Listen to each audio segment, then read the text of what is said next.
Bismillah, Assalamualaikum warahmatullahi wabarakatuh. Alhamdulillahirabbil alamin wassalatu wassalamu ala Rasulillah amma ba'd.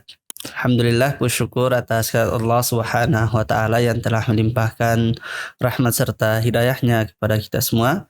Sehingga alhamdulillah pada pagi hari ini Allah Subhanahu wa taala kembali mempertemukan kita dalam acara 1 jam lebih dekat agar kita lebih dekat dengan para dai kita yang ada di pelosok.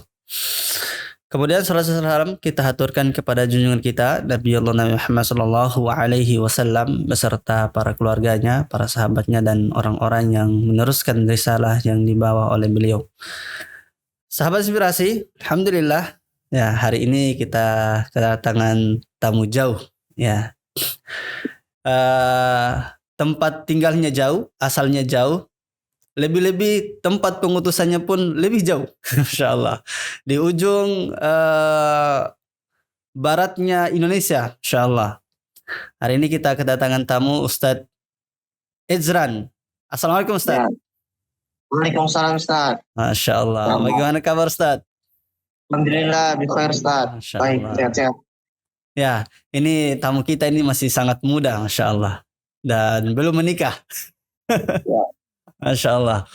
Nah, Ustadz, bisa diperkenalkan tidak diri tak? Asal tak, dari mana, nama lengkap tak?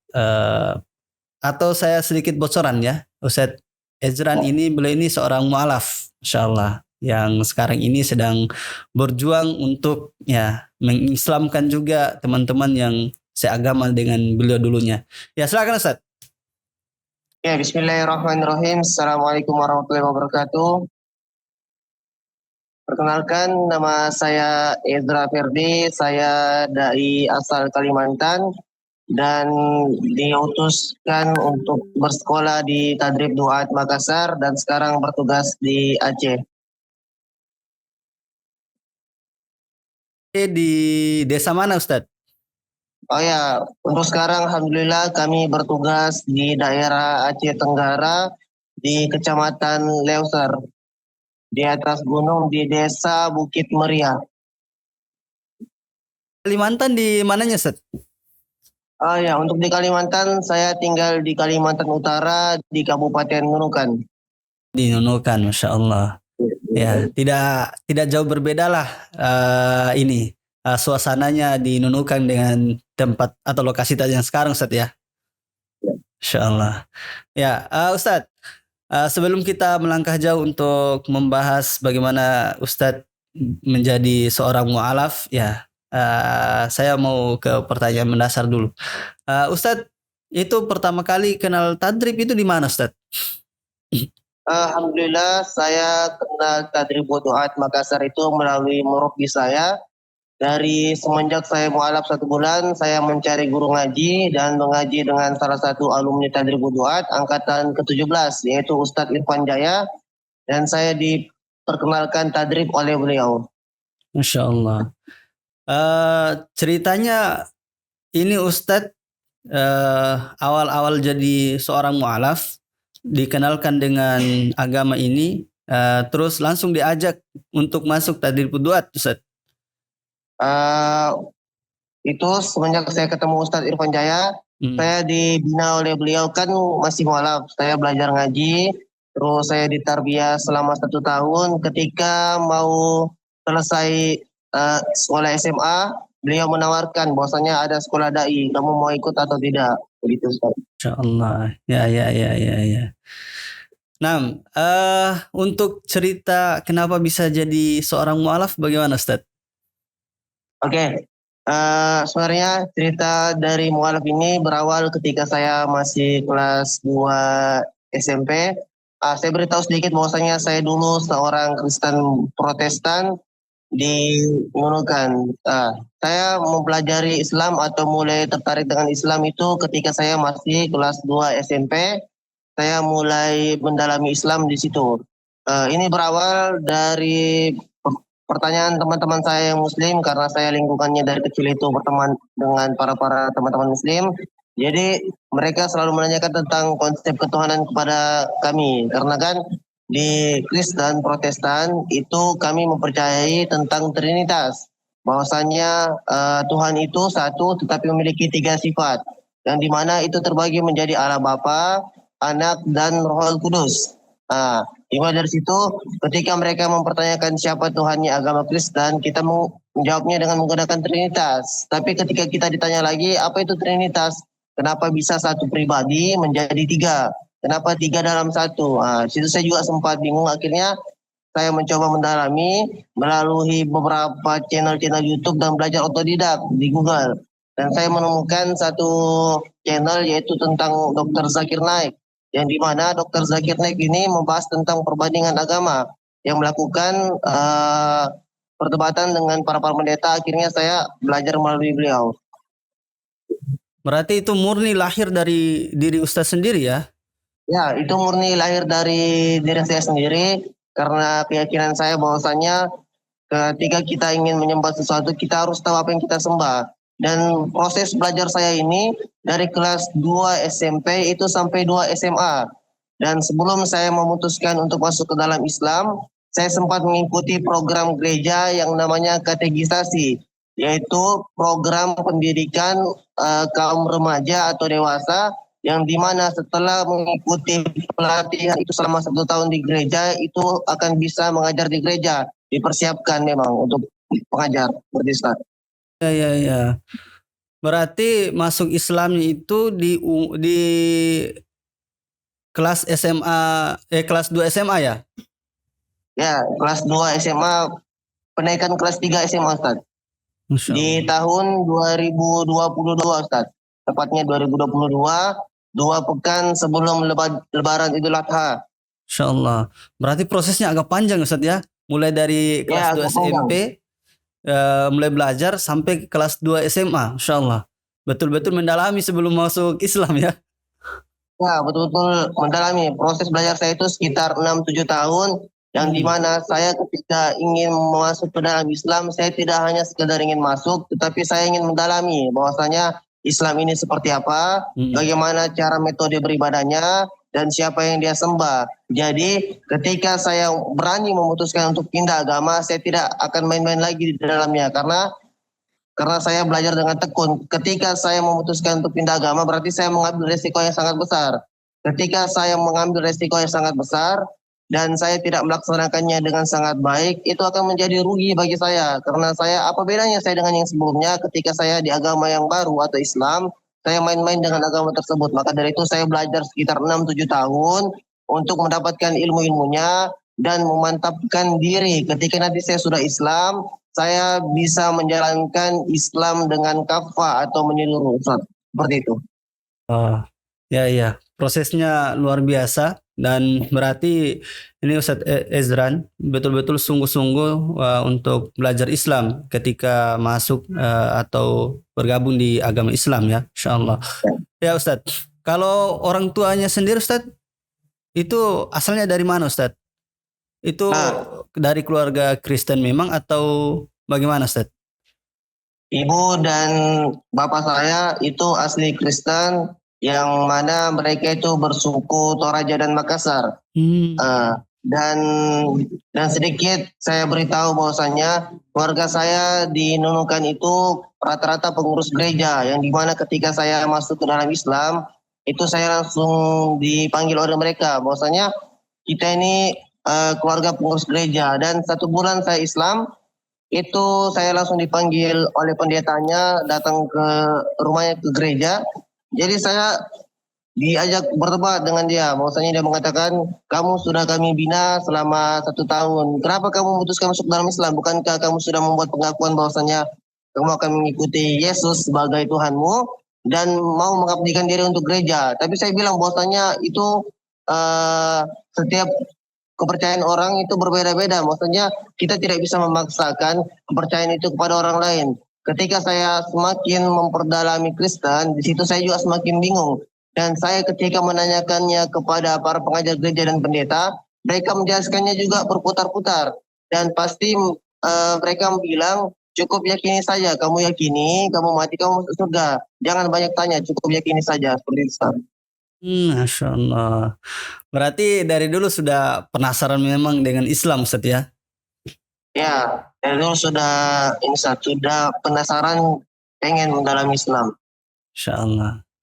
Dan setelah masuk Islam, langsung ingin mempraktikannya lewat ini, menjadi da'i.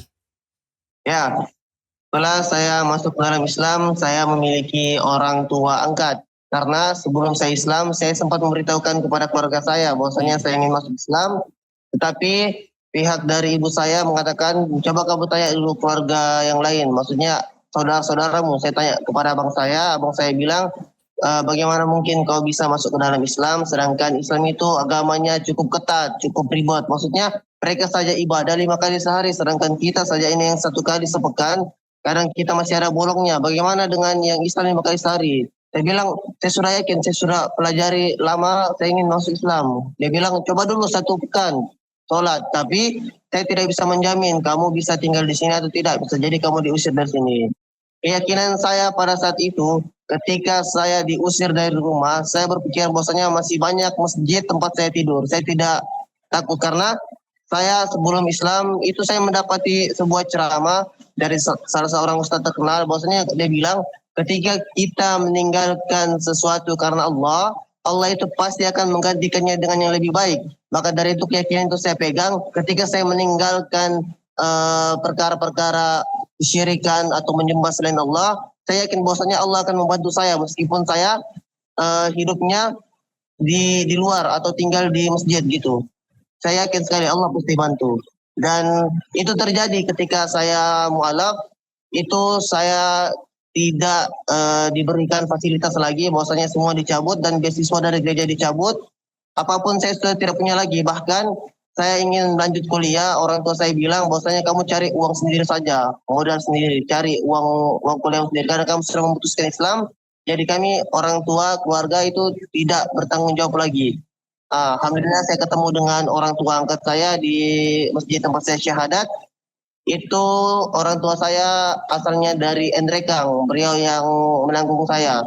Ketika saya bertemu dengan beliau tahu saya seorang mualaf, makanya beliau bilang, mulai sekarang kamu sudah tidak perlu khawatir lagi, kami yang akan menanggung hidupmu sekarang. Alhamdulillah.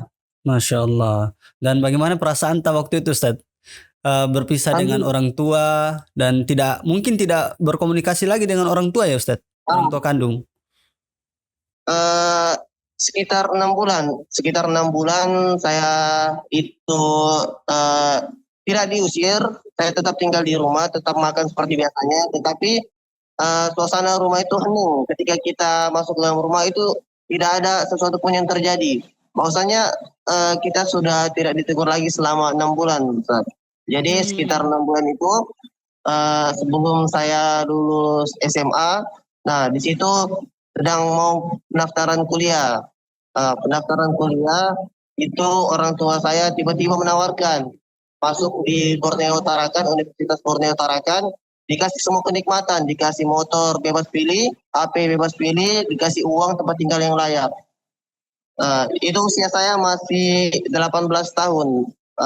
Anak remaja 18 tahun ketika ditawari kenikmatan dunia, pasti mereka akan pilih. Tetapi saya sebelumnya sudah dibina dengan baik. Saya 1 bulan setelah mualaf, saya bertemu dengan Ustadz Irfan Jaya, alumni Tadribul Duat, angkatan ke-17. Beliau adalah Dai Wahda di Nunukan juga. Saya dibina 3 bulan itu Iqra dengan beliau. Dan pelajaran saya itu dalam sehari itu saya belajar Iqra itu 5 kali sehari. Setiap waktu sholat saya belajar Iqra. Dan saya berhasil menyelesaikan Iqra itu selama 3 bulan. Dan lanjut lagi di Al-Quran itu 5 bulan. Jadi saya 8 bulan itu pemantapan bacaan Al-Quran dan alhamdulillah bisa membaca Al-Quran dengan lancar, dengan fasih di 8 bulan. Dan 2 bulan kemudian saya pakai untuk tarbiyah. Alhamdulillah saya menyelesaikan mawad tarbiyah 1 selama 2 bulan. Itu tarbiyahnya setiap hari, Ustaz. Selama 2 bulan itu. Tarbiyahnya dalam sehari itu bisa 2 atau sampai 3 kali tarbiyah. Masya Allah. Berarti antum betul-betul fokus untuk belajar ya? Mulai dari membaca Al-Quran sampai mawad tarbiyah pun antum selesaikan 2 bulan. Yang sebenarnya itu 2 bulan. 1 tahun. Masya Allah. Atau memang Ustadz tadi itu mengajar antum secara privat memang. Ya, beliau memiliki banyak murid, tetapi karena dia lihat saya ini potensinya ada, makanya beliau memberikan waktu khusus untuk saya dididik secara privat. Karena maksud beliau adalah ketika saya sudah diajar privat oleh dia, kemungkinan besar saya akan diutus ke Makassar. Makanya ketika sebelum lulus SMA, beliau sudah menawarkan bahwasanya kamu ini ada potensi kemampuan, kamu pergi jadi dai di Makassar, sekolah di sana. Jadi saya bilang ini orang tua juga tawarkan di Borneo Tarakan. Akhirnya sempat beberapa pekan itu ribut dengan keluarga. Bahwasanya saya tetap berpegang teguh kepada mau sekolah dai, orang tua maunya di universitas umum. Jadi itu dibilang bahwasanya kamu di universitas umum saja, kamu jadi Islam yang biasa-biasa aja, terus kamu nanti akan bisa bekerja lebih baik lagi. Kalau kamu masuk sekolah dakwah, kamu mau kerja apa? Kamu mau jadi pengangguran. Kamu tengok di luar sana itu banyak sekali yang masuk ke dalam ranah agama, tapi dia hidupnya terlantar, hidupnya luntang-lantung. Saya bilang tidak, saya sudah yakin bahwasanya saya mau sekolah dai. Dari situ orang tua saya bilang, kalau begitu panggil ustadzmu ke sini, suruh dia bicara dengan saya. Akhirnya terjadi dialog dan sampai pada titik di mana diizinkan dengan syarat. Murabi saya itu dia sangat-sangat berani. Dia ketika orang tua saya bilang apa jaminannya anak saya ketika nanti dia akan bersekolah di Makassar jauh dari saya. Orang tua saya bilang begitu. Murabi saya langsung dengan tegas dia bilang bahwasanya saya jaminannya ketika anak ibu kenapa-kenapa saya yang tanggung jawab. Seperti itu.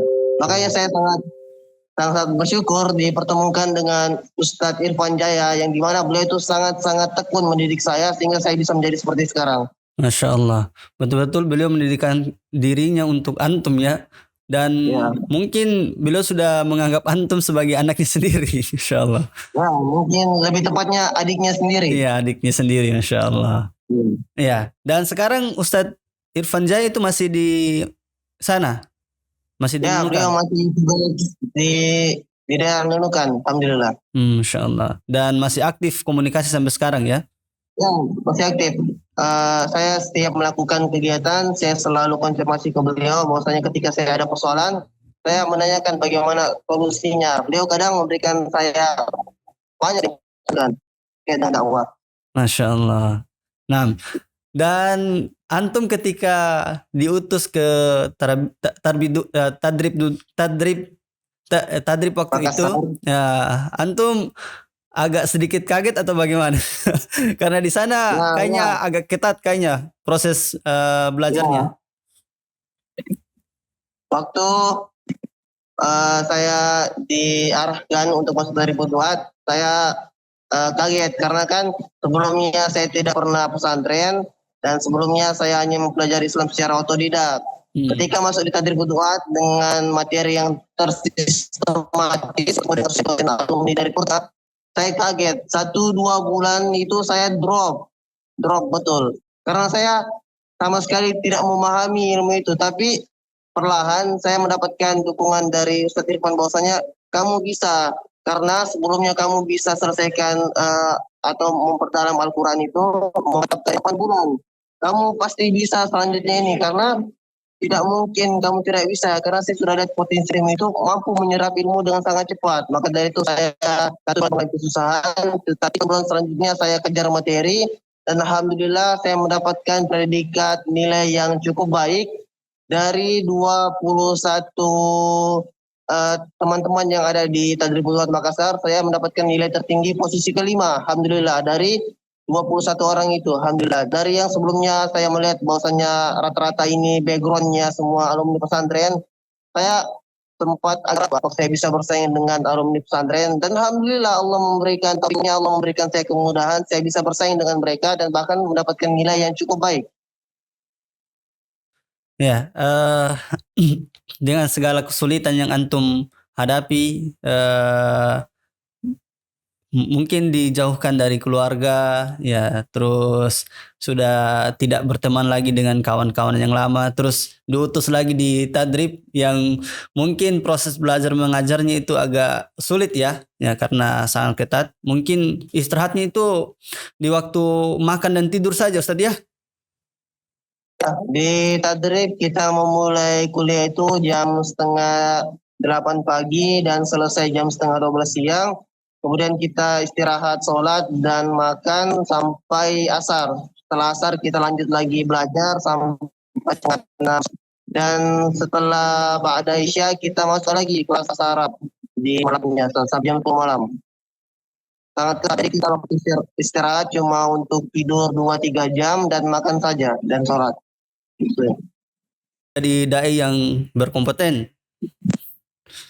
Betul-betul diajarkan tadrib duat itu dai yang berkompeten karena memang materi yang disampaikan betul ada dan dijelaskan secara rinci oleh para dosen-dosennya. Nah, kan tadrib itu Ustaz ada pengutusannya Ustaz. Ya, dan antum mungkin diutus di Aceh. Ya, bagaimana perasaan antum ketika saat itu diutus di Aceh? Ya, ketika diutus ke Aceh, itu sebelumnya ketika kita mau selesai tadrib itu disuruh memilih 3 daerah, 3 provinsi berbeda pulau dan salah satunya saya memilih Aceh. Ketika saya ditugaskan ke Aceh, ini cukup jauh sekali saya itu karena saya sudah diajarkan di tadrib bahwasanya ketika kita menjadi dai sejauh apapun kita harus pergi. Ketika saya diputuskan ke Aceh, saya izin kepada orang tua saya. Saya bilang saya dapat penugasan di Aceh. Sebelumnya orang tua saya itu sangat tidak setuju karena mereka menganggap daerah Aceh ini daerah yang sangat-sangat ekstrim lah terkait dengan adanya kelompok separatis di zaman dulu. Jadi orang tua saya itu terdoktrin. Maksudnya dia sudah terpikir bahwasanya di Aceh itu terorisnya Islam gitu. Nanti kamu di sana tembak-tembak orang, bom orang gitu. Saya bilang tidak, Aceh sekarang sudah berbeda dari yang dulu. Aceh sekarang udah bagus, sudah aman. Jadi orang tua saya itu memang sangat-sangat khawatir dengan saya terkait dengan maraknya yang mengatasnamakan Islam, tapi dia itu separatis, dia itu teroris gitu. Yang dimana dia membunuh orang lain, dia membagi orang-orang lain seperti itu. Makanya sempat tidak diizinkan, tapi saya meyakinkan ibu saya bahwasanya saya bisa di Aceh ini aman, insya Allah aman. Walaupun ada sesuatu yang terjadi, saya pasti segera pulang, saya bilang. Insya Allah. Ketika antum sampai di Aceh Ustaz, apa rencana antum pertama kali Ustaz? Ya, pertama rencana saya di Aceh itu saya saya SK awalnya di Aceh Utara, tetapi karena Wahda itu belum bisa masuk ke Aceh Utara karena satu dan lain hal, makanya ditugaskan di Banda Aceh. Jadi saya sekitar 3 bulan mengajar di pesantren, tetapi saya sudah membawa visi besar, bahwasanya saya akan mendirikan sebuah TPA pengajaran kepada bapak-bapak dan saya kurang terbiasa kalau bekerja itu di dalam ruangan. Saya lapangan lebih ketika bekerja di lapangan. Nah, ketika bulan di Banda dilihat prospeknya tidak terlalu bagus, ditawarkan untuk tugas ke Aceh Tenggara, daerah perbatasan, pelosok perbatasan Aceh dan Sumut.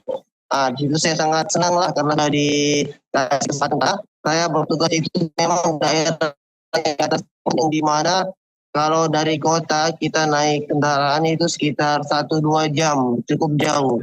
Dan tempat tugas saya di Bukit Maria itu sekitar 90% itu dan hanya 5% saja yang Muslim.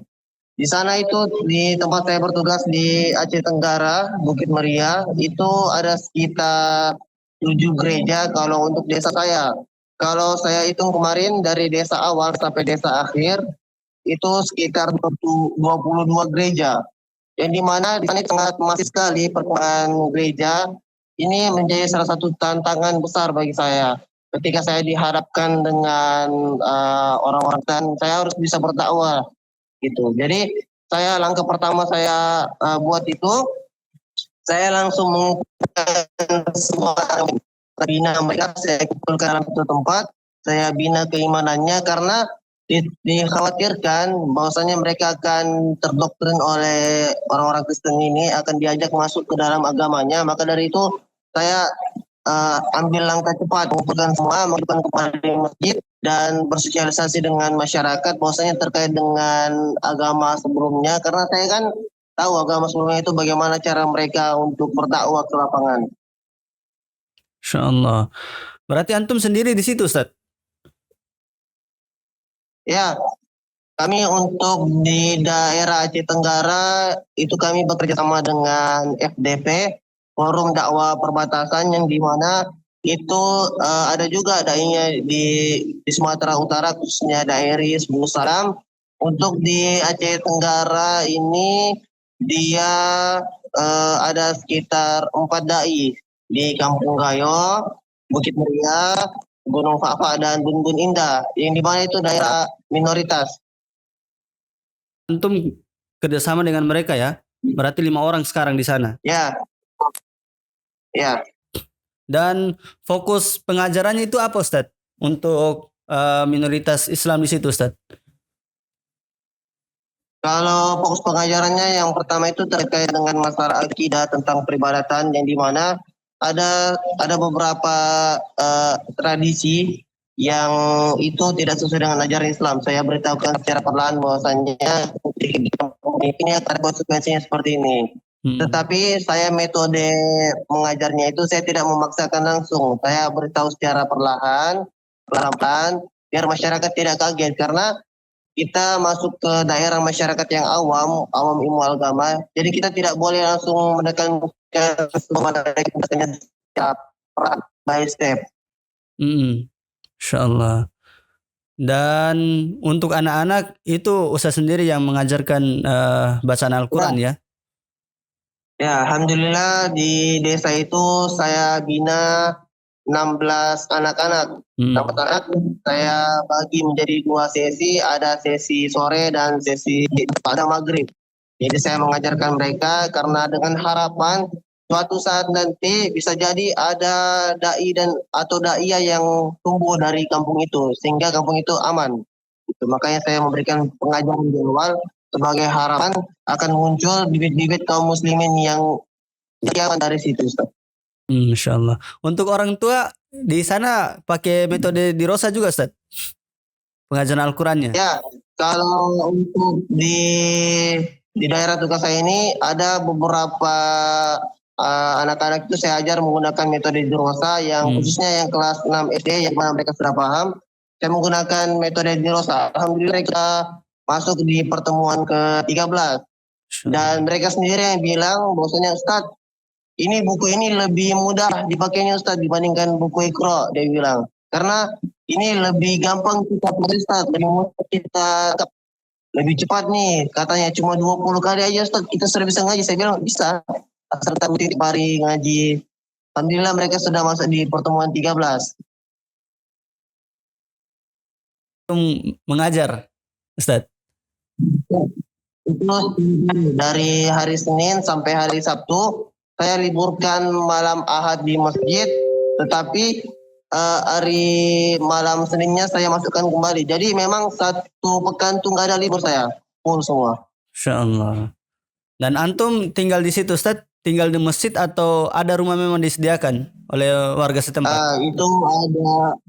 Itu ada rumah kecil di bawah masjid. Saya tinggal di situ, Ustaz. Jadi tapi itu biasa saya memang tidurnya di masjid karena memang saya lebih suka di masjid karena lebih tenang, Ustaz. Masya Allah.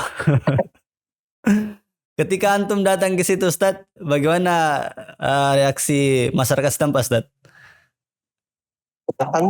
Masyarakat di kita itu sangat berterima kasih dengan adanya, karena memang sebelumnya daerah mengandai. Jadi ketika saya datang mereka sangat-sangat berterima kasih karena masjidnya sudah dihidupkan kembali, anak-anaknya sudah diajar lagi kembali, dan orang-orang tuanya juga sudah mendapatkan ilmu lagi. Kadang kalau setelah ba'da Isya saya lalu ngobrol dengan mereka ketika lagi-lagi ngopi-ngopi santai, itu ngobrol tentang beragama, dan alhamdulillah mereka respon dengan sangat baik. Mereka sangat-sangat menghargai dai di situ, walaupun ada terkadang 1-2 orang yang tidak suka. Itu hal-hal yang biasa di medan dakwah, biasa terjadi. Dan saya sempat lihat fotonya antum bersama warga setempat lagi ngopi. Ya, Insya Allah. Betul-betul sudah akrab ya dengan warga setempat Ustadz ya. sudah akrab. Bahkan mereka menganggap itu saya sebagai anaknya sendiri karena memang saya jauh dari keluarga dan saya masih muda. Jadi mereka bilang di sini sudah kami anggap seperti keluarga kami sendiri. Masya Allah. Siapa tahu ada anaknya di situ mau dijodohkan Ustadz. Alam. Masya Allah. Dan di kampung itu Ustadz, itu ada campuran orang non Muslim juga atau memang di situ Muslim saja Ustadz? Di dusun yang antum tempat tinggali Ustadz? Di dusun saya itu malah lebih banyak Kristen. Oh, begitu ya. 90 sampai 95% Kristen. Dan rata-rata mereka dari suku Batak dan Karo. Suku Batak dan Karo. Tapi tidak ada Ji kayak ini tidak ada Ji kayak hal-hal yang tidak mengenakan dari saudara-saudara kita dari non Muslim. Alhamdulillah, kalau saudara-saudara dari non Muslim itu mereka sangat kita Muslim di situ. Mereka kan sering memutarkan seperti acara pesta atau musik ketika kita azan, itu mereka matikan dulu, nanti setelah azan baru mereka nyalakan lagi. Itu sebagai bentuk toleransi. Insya Allah. Di tempat saya tugas itu tidak pernah terjadi yang namanya pertikaian agama. Mereka hidup rukun, hidup dengan damai. Alhamdulillah. Insya Allah. Berarti antum sudah 6 bulan di sana, sudah campur baur dengan orang-orang di sana, Masya Allah, dan sudah sangat akrab. Ya, sangat akrab ya. Rencananya antum sampai kapan di situ, Ustaz? Saya rencana sampai 2 tahun di daerah itu Aceh Tenggara, sampai 2 tahun. Karena kalau 1 tahun saya anggap masih kurang, makanya saya maunya sampai tahun. Jadi anak-anak itu sudah terbentuk lah. Jadi ketika saya tinggalkan kampung itu dan ada dai baru, dia tinggal melanjutkan saya, tidak mulai lagi dari nol. Masya Allah. Nah, karena biasanya Ustadz banyak orang itu mau keluar dari zona yang tidak nyaman. Saya anggap antum ini tidak nyaman ya. Karena memang di pelosok kan Ustadz. Apalagi katanya jaringannya bukan lagi putus-putus. Bukan lagi putus-putus, malah sekarang tidak ada jaringannya. Tidak ada jaringan, Masya Allah. Dan antum betul-betul membuat dirinya antum nyaman di sana ya?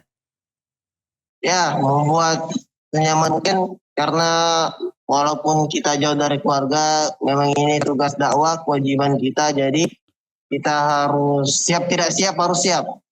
Masya Allah. Nah, dan antum punya rencana mengislamkan semua orang di situ, Ustaz? Ya, alhamdulillah. Oh ya, saya sedikit memberitahu bahwasanya di bulan April kemarin saya mendapatkan undangan pelatihan dakwah, pelatihan dai terkait dengan ilmu kristologi di Bali. Selama 10 hari 11 malam saya langsung dibina oleh pakar-pakar kristologi. Ilmu kristologi ini dia ilmu perbandingan agama, bagaimana cara kita bisa menjawab pertanyaan-pertanyaan non-muslim. Itu alhamdulillah saya sudah punya ilmunya dan saya bisa praktek langsung. Alhamdulillah. Target dakwah di situ, Ustaz? Ya, target dakwah. Ya, mungkin 1 atau 2 tahun ke depan adalah yang masuk Islam, insya Allah. Sudah rindu dengan keluarga, Ustaz? Atau belum? Saya sudah 2 tahun tidak pulang. Ya, sangat rindu dengan itu keluarga saya karena walaupun kami berbeda keyakinan, kami tetap menjaga komunikasi satu sama lain karena pada sejatinya bahwasanya seorang ibu dan anak itu tidak bisa terpisahkan karena soal agama. Kita mungkin berbeda keyakinan, tetapi kita memang tetap satu darah. Maksudnya tidak terputus hubungan itu. Kita tetap baik kepada mereka, kita tetap berkomunikasi dengan mereka, kita tetap lemah lembut kepada mereka dan kita tetap menghargai mereka. Apalagi kan itu ibu saya dan keluarga-keluarga saya yang lain. Saya tetap menghormati mereka. Insya Allah. Pernah curhat tidak Ustadz dengan orang tuanya tentang kesulitan-kesulitannya dalam dakwah dan lain sebagainya Ustadz? Atau memang tidak pernah? Ya, kalau ibu memang saya sangat dekat sekali dengan ibu saya dan keluarga saya paling dekat dengan ibu. Ketika saya juga mengalami tantangan dakwah yang terjadi di Aceh Tenggara, saya beberapa kali juga curhat dengan ibu saya, bahwasanya terkait dengan tugas dakwah ini ada kendala seperti ini. Ibu saya itu selalu dia bilang bahwasanya ya sudah nggak apa-apa jalani aja. Memang seperti itu prosesnya. Kita mau sukses katanya. Kita harus mulai step by step. Ibu saya itu selalu mensupport bahwasanya ketika kamu sudah mendalami suatu agama, kamu tidak bisa mundur lagi ke belakang. Kamu harus tetap maju, terus maju. Walaupun banyak yang tidak tenang, mungkin ada yang tapi memang itu lagi tanya. Kalau boleh saya tahu Ustadz, apa saja kesulitannya biasanya Ustadz? Di tempat dakwah, di tugas saya. Kasih dakwah Ustadz. Nah, yang pastinya kita kan kalau berdakwah ke daerah itu karena memang masih terikat dengan lah. Jadi mereka masih zikir setelah sholat, mereka doa, mereka kunut, mereka kadang tahlilan, yasinan, bahkan adat istiadatnya.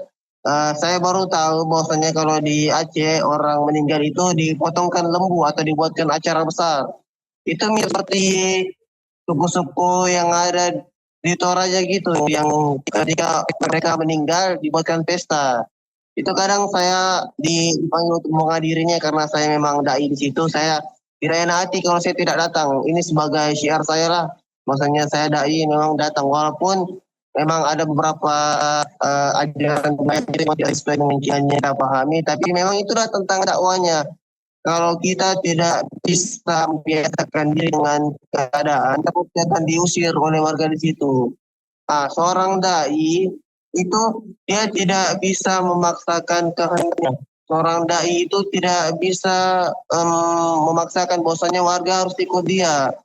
Itu nggak bisa. Jadi dai memang ini harus memberikan pengajaran terlebih dahulu, memberitahukan baru dia bisa mengajak. Kalau kita baru sampai di tempat tugas itu yang kita tidak pernah sama sekali kita mengatakan A, B, C, D itu tidak pertanyaan itu yang pertama kita harus mengambil hati mereka dulu. Kita harus ketika mereka senang dengan kita baru kita bisa sampai itu. Terbentur dengan budaya adat istiadat yang dimana mereka itu tidak mau menghilangkan adat istiadatnya, harus dilaksanakan itu. Ya, berarti tantangan terbesarnya itu ada di kebiasaan masyarakat di sana yang mungkin dalam tanda kutip ya Ustaz ya, itu di luar dari syariat Islam Ustaz ya. Hanya ya. Ya. Tapi betul juga yang antum jelaskan Ustaz ya. Kita tidak bisa langsung menjudge atau langsung melarang tanpa ada pemberitahuan atau pengajaran terlebih dahulu ya. Ujub-ujubnya kita sendiri yang diusir. Belum masuk dakwah ya kitanya sudah diusir. Masya Allah, saya sangat salut dengan antum ya, bisa menyesuaikan diri ya. Banyak orang yang Islam sudah dari lahir Ustadz. Tapi biasanya cara memberitahunya itu sangat keras ya, sangat keras dan sehingga orang beranggapan Islam ini agama yang keras, padahal sebenarnya tidak seperti itu ya. Masya Allah, luar biasa. Nah Ustadz ya, mungkin pertanyaan saya yang terakhir Ustadz. Apa harapan besar tak Ustadz sebelum kembali ke kampung halaman tak? Ya, karena mungkin saya sebenarnya harapannya antum sampai di situ 5 tahun lah, sampai ada yang bisa menggantikan antum. Ya, tapi kalau kita simulasikan Ustadz, ya apa harapan antum ini? Mungkin saya itu para masyarakat kaum muslimin di situ bertambah karena perbandingan kakaknya itu sangat jauh. 180 kakak non muslim dibandingkan 31 kakak muslim. Perbandingannya sangat jauh. Saya mengharapkan bahwasanya akan ada generasi penerus, entah itu dari kaum muslimin ataupun ada yang masuk Islam dari kalangan Kristen di situ. Saya sangat mengharapkan bahwasanya daerah itu menjadi daerah yang tak beribadah karena uh, agak berat tantangannya di sana karena masyarakatnya memang terbentur juga dengan ekonomi. Rata-rata di sana itu para petani perkebunan. Jadi mereka kadang di waktu-waktu sholat itu mereka tidak ada karena mereka sibuk di fokus di kebunnya. Ini juga salah satu hal yang kita tidak bisa mengelak karena itu sumber mata pencarian mereka. Ketika mereka tidak berkebun, mereka tidak makan. Mereka juga sering curhat ke saya bahwasanya, Ustaz, bagaimana kami ini? Kami seorang petani, yang kami makan ini kalau tidak ke ladang kami tidak makan. Jadi ketika waktu-waktu sholat azan, kami kadang tidak. Kami datang di waktu maghrib dan isya karena kebun kami jauh, Ustaz. Makanya itu sedikit ya apa ya? Mungkin gimana ya? Saya tidak bisa berkata-kata lagi karena kalau mereka sudah bilang itu udah saya tidak bisa bilang apa-apa lagi karena memang ya ketika mereka kita bilang ke masjid mereka tidak kerja mereka nggak makan, ketika mereka nggak makan kan malah lebih parah lagi. Jadi saya beritahukan bahwasanya kalau seperti itu keadaannya kita bisa sholat di kebun atau sholat di rumah saja. Yang penting masih sholat ya, penting masih sholat. Terus harapan selanjutnya bahwasanya akan mungkin kedepannya siapa tahu ada anak-anak dari sana yang bisa masuk sekolah dai juga di Makassar atau di daerah yang lain. Semoga saja karena harapan terbesar saya. Karena saya melihat ada beberapa yang berpotensi sekali untuk bisa menjadi dai penerus. Tapi karena umur mereka masih sangat muda, makanya saya bidan dulu lah.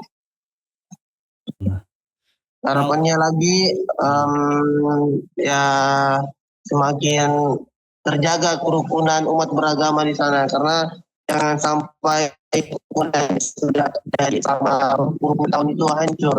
Saya berharap nanti ketika ada dai lagi yang ditugaskan di sana, apalagi dai itu dari Wahda Islamiyah, saya sangat berharap sekali bahwasanya dai penerus ini dia tidak menghancurkan apa yang sudah saya bina, apa yang sudah saya tanam di situ. Dia bisa memupuknya lagi supaya lebih bagus lagi ke depannya. Ustaz, insyaallah. Mudah-mudahan harapan antum itu bisa tercapai sesuai dengan keinginan antum. Sangat mulia tadi. Mudah-mudahan ada dai penerus ya yang berasal dari situ yang bisa kita utus nanti, Ustaz. Ya, bisa antum rekomendasikan. Antum rekomendasikan sendiri siapa yang bisa datang belajar di Makassar di Wahda Islamiyah dan langsung diutus di kampungnya sendiri, Masya Allah. Itu betul-betul sangat bisa ya ketika antum bisa merekomendasikan. Dan kami ucapkan syukron jazakallahu khair Ustaz atas waktunya antum, lelahnya antum, perjuangannya antum ada di sana jauh dari keluarga, apalagi dari pulau ke pulau ini Ustaz. Nah, Masya Allah sangat jauh dan tentu saja tantangan dakwah antum ya itu hanya sedikit tadi yang seperti yang antum ceritakan. Itu berbeda lagi dengan yang ada di lapangan tentunya. Itu tantangannya jauh lebih besar, ya, jauh lebih besar. Kami di sini hanya bisa menonton ya dan mendengarkan, ya, tidak bisa merasakan apa yang antum merasakan. Tapi jujur saja ketika antum ceritakan bagaimana pengalaman antum selama berada di lokasi dakwahnya antum, tentu saja itu membuat kami iri ya. Kami di sini hanya duduk-duduk santai di tempat yang ber-AC, Masya Allah. Tapi antum di sana panas-panasan, mungkin kalau malam pun kedinginan, tidurnya di ya ada nyamuk dan lain sebagainya. Karena memang kan di daerah pelosok di pegunungan ya, kami sangat merasakan sekali bagaimana itu wilayah pegunungan ya. Dingin kalau malam, panas sekali kalau siang. Masya Allah. Untuk itu kami ucapkan jazakallahu khair Ustaz. Ya, jazakallahu khair. Semoga Allah terus menjaga antum, mengistiqomahkan antum dan selalu memberikan rahmatnya kepada antum hingga antum masuk ke dalam surganya Allah Subhanahu wa taala. Nah, Mungkin itu saja Ustadz perjumpaan kita untuk hari ini. Sekali lagi barakallahu fikum dan semoga Allah Subhanahu wa taala terus menjaga antum. Sahabat inspirasi, itu tadi cerita yang sangat menarik dari perjuangan dakwah salah satu ustadz kita, dai kita, Ustadz Ezran. Insyaallah beliau seorang mu'alaf yang saat ini sedang berdakwah ya, diutus di Aceh insyaallah, yang tentunya mayoritas di sana itu kata beliau tadi itu adalah Kristen yang berada di pegunungan. Untuk mendukung dakwah beliau ya tentu saja ya kita fokuskan beliau untuk berdakwah. Mari dukung program Wahda Inspirasi Zakat ya melalui program pengutusan dai ini ya. Anda bisa mengirimkan ya infak terbaik Anda di nomor rekening yang tertera di nomor rekening Wahda Inspirasi Zakat. Mungkin itu saja yang dapat kami sampaikan. Mudah-mudahan Allah Subhanahu wa taala terus melindungi dai kita dan Allah Subhanahu wa taala mengistiqomahkan mereka hingga pengutusan mereka berakhir. Kita tutup Ustaz dengan doa kafaratul majelis. Subhanakallahumma hamdik, asyhadu an la ilaha illa anta astaghfiruka wa atubu ilaik. Assalamualaikum warahmatullahi wabarakatuh. Syukran Ustaz. Insyaallah. Semangat Ki, semangat. Insyaallah.